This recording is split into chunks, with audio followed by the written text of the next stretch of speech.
오늘 본문에 있는 내용을 통해서 오직 십자가만 자랑하라는 제목으로 같이 은혜를 나누고자 합니다.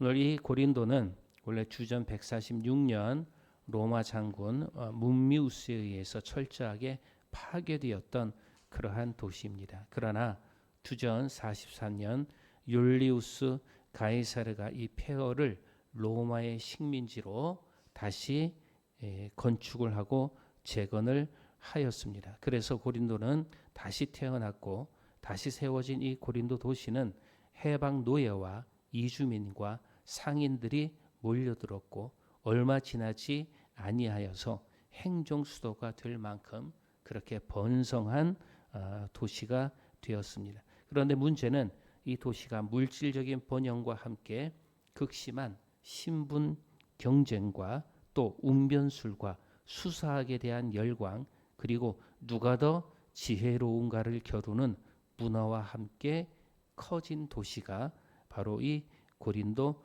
도시라는 것이죠. 그러할 때에 사도행전 18장 1절에서부터 11절의 내용을 보면 그러한 상황에 있는 고린도 도시에 사도 바울이 복음을 전하고 오늘 본문에 있는 이 고린도 교회를 세웠습니다. 그런데 이 고린도 교회 안에서도 심각한 분열이 일어나게 되죠. 글로의 집 사람들로 인하여서 소식을 들은 바울은 이렇게 말합니다. 너희가 각각 이르되 나는 바울에게서 또 나는 아볼로에게 나는 게바에게 나는 그리스도에게 속한 자라 한다라고 이렇게 얘기를 하고 있습니다. 어떻게 보면 이 도시의 경쟁 문화가 교회에까지 스며들어서 신자들이 좋아하는 설교자를 중심으로 파벌을 이루고 있었다는 것을 보여주고 있는 것이죠. 그래서 오늘 우리들이 살펴본다고 하면 우리들이 교회 안에서도 이런 경쟁 의식 때문에 누구를 좋아하고 그리고 또 누구와 함께 모임을 갖고 또 이렇게 함으로 인하여서 분열을 일으키는 그러한 모습들을 우리들이 종종 보게 되는 것이죠. 그러한 이 고린도 교회에 사도 바울은 무엇을 얘기를 하고 있냐면 왜 이렇게 분열이 되었는가? 너희들이 분열된 이유에 대해서 얘기를 하고 있고 그리고 그 분열을 막는 것은 오직 예수 그리스도밖에 없다라고 이렇게 사도 바울은 호소를 하고 있습니다.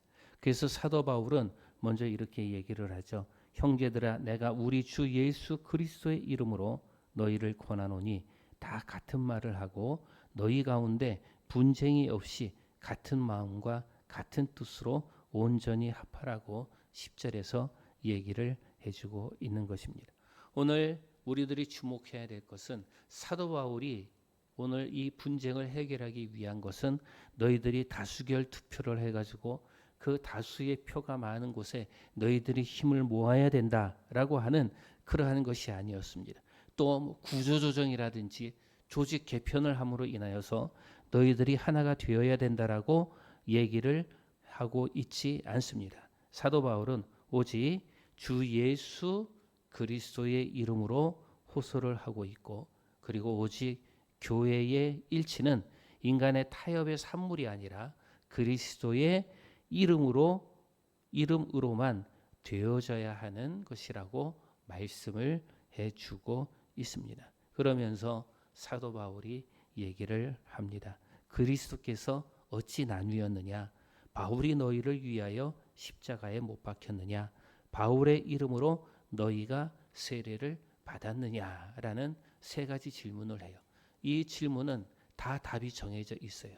그것은 무엇이냐면 아니요, 아니다라고 하는 그러한 정해진 답을 요구하는 그러한 질문들입니다.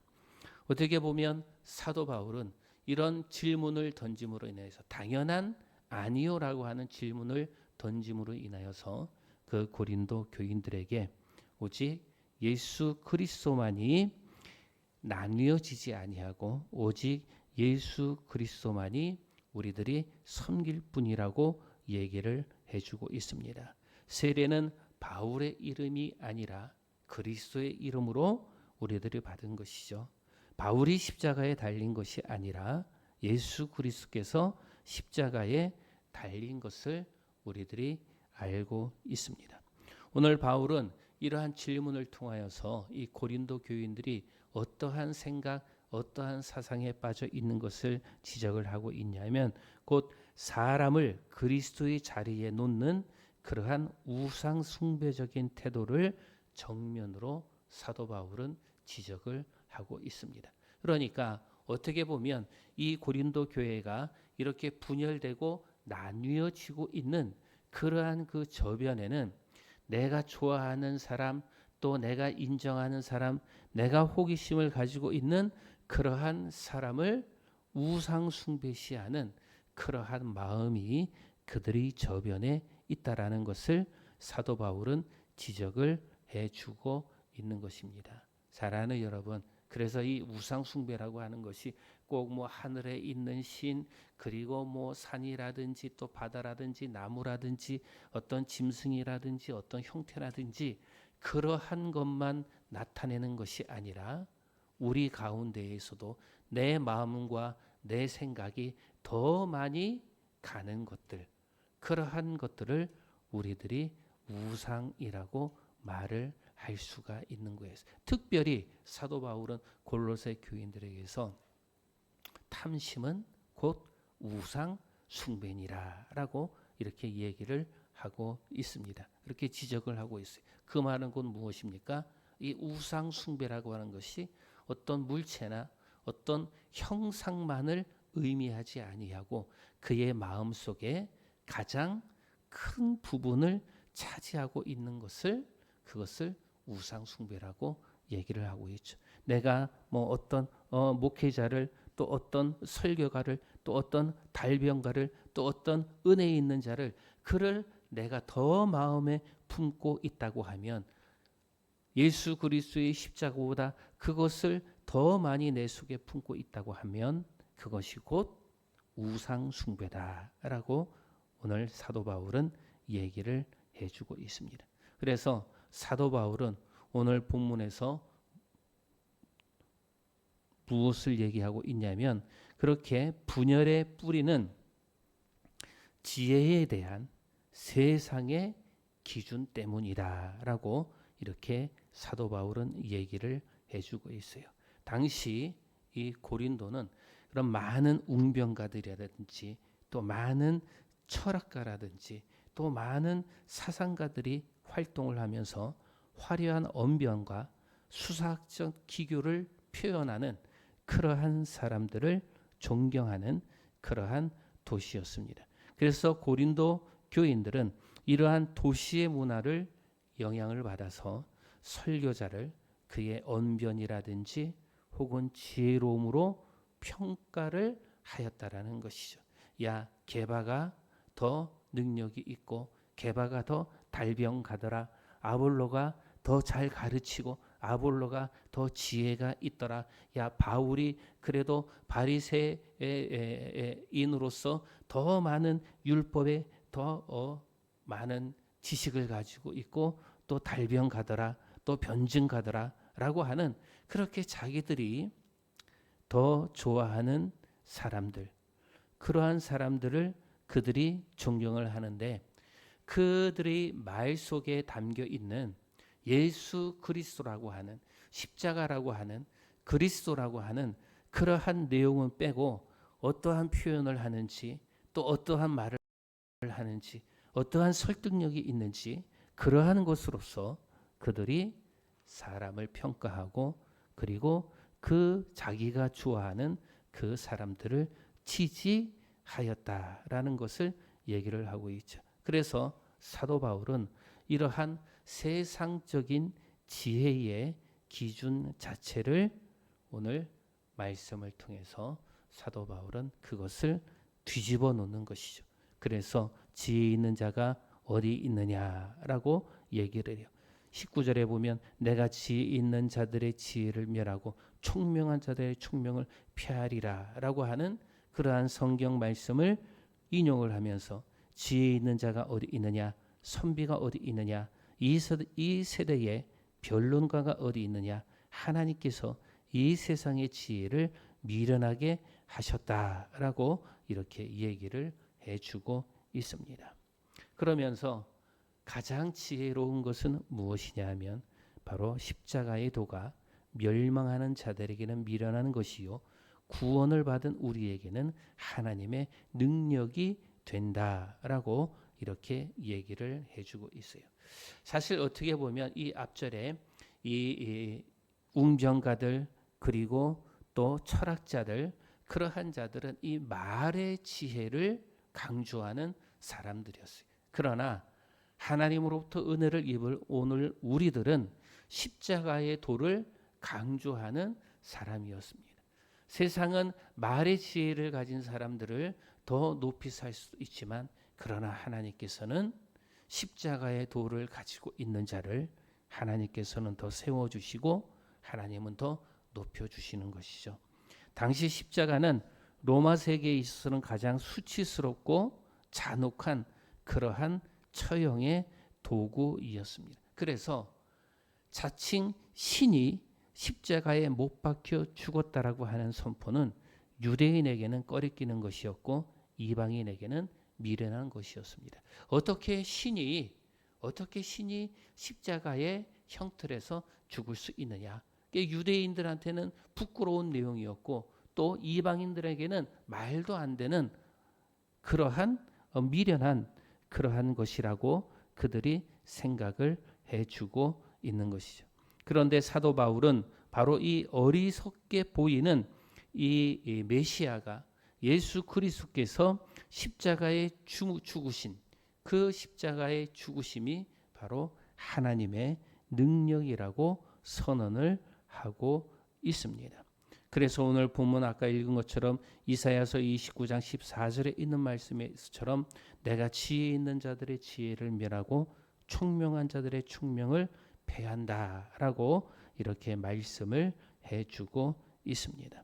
사랑하는 여러분, 오늘 이 사도 바울은 지혜 그 자체를 부정하는 것은 아니다라는 거예요. 지혜 그 자체를 부정하는 것이 아니라 인간이 스스로의 지혜로 하나님을 발견하고 구원에 이룰 수 있다고 하는 그러한 것을 오늘 사도 바울은 그러한 지혜를 배격을 하는 것이죠. 우리들이 창세기 11장에 보면 바벨탑 사건이 나옵니다. 바벨탑 사건의 핵심이 무엇입니까? 오늘 우리가 이렇게 탑을 쌓아서 높이 올라가면 어디까지 올라간다라는 거예요? 하나님에게까지 우리들이 도달할 수 있지 않겠느냐라고 하면서 그들이 바벨탑을 쌓아갑니다. 하나님께서는 언어를 혼란케 하셔서 그 바벨탑을 중지시키고 그리고 모든 민족을 세계 각각으로 다 흩어버리는 것이죠. 오늘 이 고린도 교인들이 이렇게 분쟁하고 그렇게 이렇게 나누는 것은 곧 무엇입니까? 첫 번째는 우상 숭배의 죄를 범하는 것. 자기의 마음과 자기의 중심, 자기가 더 원하는 것만 쫓아가는 그러한 것을 배격을 하고 그리고 두 번째는 무엇이에요? 그들의 지혜로 말의 지혜로 하나님의 구원과 하나님의 은혜의 자리에 나아가려고 하는 것을 배격을 하는 거예요. 그래서 오늘 사도 바울은 말의 지혜로 하나님의 구원과 하나님의 은혜를 아는 것이 아니라 바로 십자가의 도를 통하여서 우리들이 하나님의 구원과 하나님의 은혜를 알 수 있다라고 사도 바울은 얘기를 하고 있습니다. 그래서 인간의 지혜가 실패한 자리에 하나님의 십자가라고 하는 전혀 다른 방식, 어떻게 보면 사람들이 볼 때에는 어리석다라고 생각하는 그러한 방식으로 구원을 이루셨다라고 사도 바울은 얘기를 해주고 있습니다. 이처럼 이 십자가에 대한 역설적인 내용이에요. 지혜로운 자를 하나님이 멸하시고 오히려 더 연약하고 그리고 더 낮고 그리고 더 부족한 것을 오히려 더 그것으로 인하여서 하나님의 은혜를 나타난다라고 하는 것은 어떻게 보면 신앙의 역설과도 같은 그러한 내용입니다. 그래서 하나님의 미련한 것이 사람보다 지혜 있고 하나님의 약한 것이 사람보다 강하니라라고 25절에 얘기를 해주고 있죠. 그래서 어떻게 하나님의 미련한 것이 사람보다 지혜롭고 하나님의 약한 것이 사람보다 강한가라고 하는 그러한 의문이에요. 이것은 우리들이 언어적인 유의로 풀 수 있는 것이 아니라 이 십자가의 이 역설적인 내용은 오직 믿음으로만 우리들이 받아들일 수 있는 것이죠. 그래서 이 십자가의 역설, 이것을 믿는 것은 순전히 신앙의 문제입니다. 로마서 10장 9절에서부터 10절까지의 내용에 보면 사람이 마음으로 믿어 의에 이르고 입으로 시인하여서 구원에 이른다라고 이렇게 얘기를 해주고 있습니다. 그러니까 이게 하나님의 미련한 것이 사람보다 지혜롭고 하나님의 약한 것이 사람보다 강하니라라고 하는 것은 어떤 논리적인 방법으로 이해되는 것이 아니라 우리들의 믿음으로 받아들여지는 것이라고 얘기를 해주고 있습니다. 또한 고린도전서 2장 6절에서 16절에 있는 말씀에 보면 성령께서 우리에게 영감과 우리에게 은혜를 주셔야지만 우리들이 그것을 영적인 것으로 깨달아 알 수 있다라고 얘기를 해주고 있는 거예요. 그러니까 이 십자가의 도는 우리들이 사람의 지혜로, 사람의 지식으로, 사람의 도구나 사람의 방법으로 깨달을 수 있는 것이 아니라 성령께서 우리를 깨닫게 해주시고 성령께서 알게 해주시고 그리고 우리의 신앙의 고백으로 우리의 믿음으로서만 알 수 있는 것이라고 얘기를 해주고 있습니다. 사랑하는 여러분, 오늘 우리들은 어떻습니까? 오늘 우리들에게도 이것이 동일한 도전으로 오지 않습니까? 우리는 종종 신앙을 세상의 성공 기준, 곧 규모와 영향력과 세련됨으로 평가하려는 그런 유혹을 우리들이 받고 있지는 않습니까? 그러나 복음의 능력은 화려한 언변이나 인간적인 매력이 있지 않다고 말을 하고 있죠. 십자가에 못 박히신 그리스도, 그 세상이 보기에 가장 약하고 어리석어 보이는 그 사건 속에서 하나님의 능력과 하나님의 지혜가 감추어져 있다는 것을 우리들이 다시 한번 기억을 해야 됩니다. 사랑하는 여러분, 오늘 우리들이 눈에 보이는 것이 다가 아니다라는 것을 여러분들이 기억하시고 그리고 십자가에 달리신 그 예수 그리스도를 우리들이 살피고 다시 알고 다시 깨달음으로 인하여서 하나님이 도와주시는 그 힘으로 깨달음으로 인하여서 우리가 하나님의 자리에 더 가까이 갈 수 있음을 여러분들이 꼭 믿으시기를 바랍니다. 마지막으로 바울은 오늘 본문을 통해서 뭐라고 얘기를 하고 있냐면 너희 자신을 돌아보라 라고 이렇게 얘기를 해요. 너희를 부르심을 보라 라고 이렇게 얘기를 해주고 있습니다. 오늘 이 고린도 교회는 어떤 형편이냐면 오늘 본문에 있는 내용에 보니까 야 너희들은 육체를 따라 지혜로운 자도 많지 아니하고 능한 자가 많지 아니하고 문벌 좋은 자가 많지 아니하도다라고 이렇게 기록을 해주고 있어요. 오늘 이 고린도 교회가 있고 그리고 고린도 교회 밖에 고린도 도시 주민들이 있지 않습니까? 그것을 보면 이 고린도 밖에 있는 그러한 사람들이 훨씬 문벌도 좋고 그리고 또 지혜로운 자도 많고 그리고 능한 자도 많이 있다고 얘기를 해요. 그리고 그 가운데 너희 이 고린도 교회 안에는 그렇게 똑똑한 사람도 없다. 너희 그렇게 부자도 없다. 너희 그렇게 학벌이 있는 그런 사람도 없다. 그런데 그러한 가운데에서 이 고린도 교회에 뭐가 생겨난 거예요? 분열이 생겨난 거고 그리고 분쟁이 일어나게 되는 것이죠. 아주 똑똑한 사람들이 많아가지고 네가 잘났다 내가 잘났다 해가지고 서로 막 자강두천이라는 그런 표현을 하잖아요.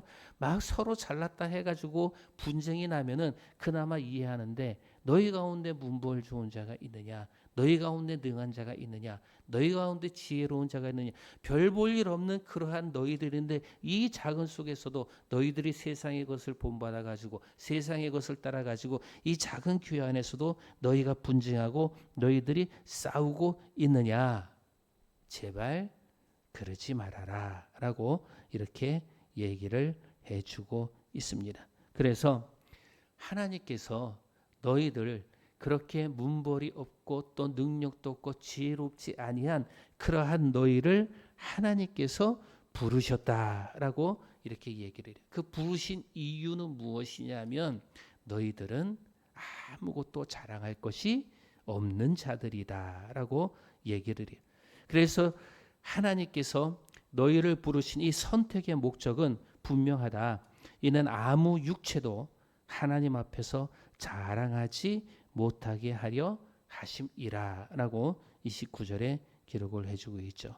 하나님이 낮고 천한 자들을 부르신 것은 구원이 처음부터 끝까지 인간의 공로가 아니라 하나님의 전적인 은혜의 결과임을 보여주고 있는 것입니다. 만약 하나님이 지혜롭고 또 강하고 문벌 좋은 자들만 부르셨다고 하면 사람들은 자신의 자질과 자신의 능력으로 그러한 근거로 구원을 받았다고 자랑할 여지가 많이 생겼을 것입니다. 그러나 하나님께서는 처음부터 그 가능성을 차단하셨죠.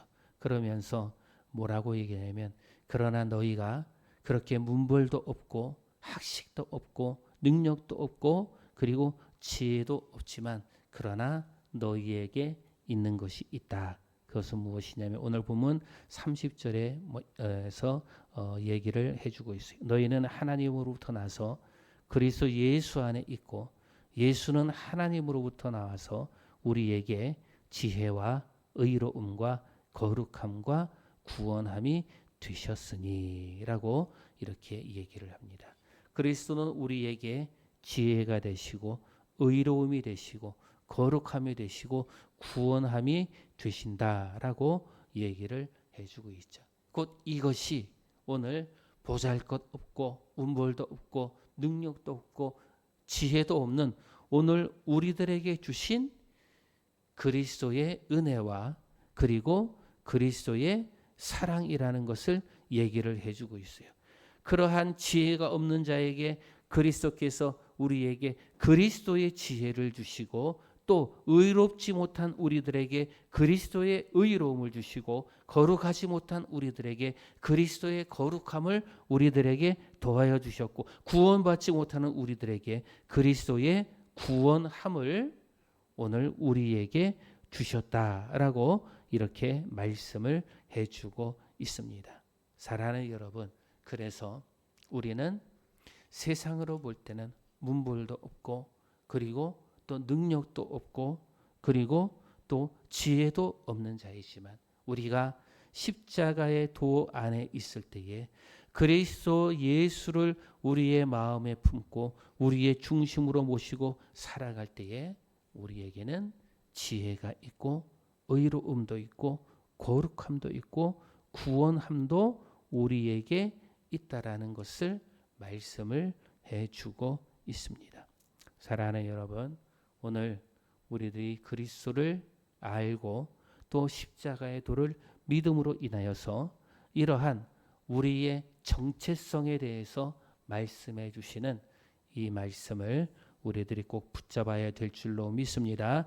그래서 사도 바울은 예레미야서 9장 23절 24절에 있는 말씀을 인용하여서 이렇게 얘기합니다. 기록된 바 자랑하는 자는 주 안에서 자랑하라 함과 같게 하려 함이라라고 이렇게 얘기를 해요.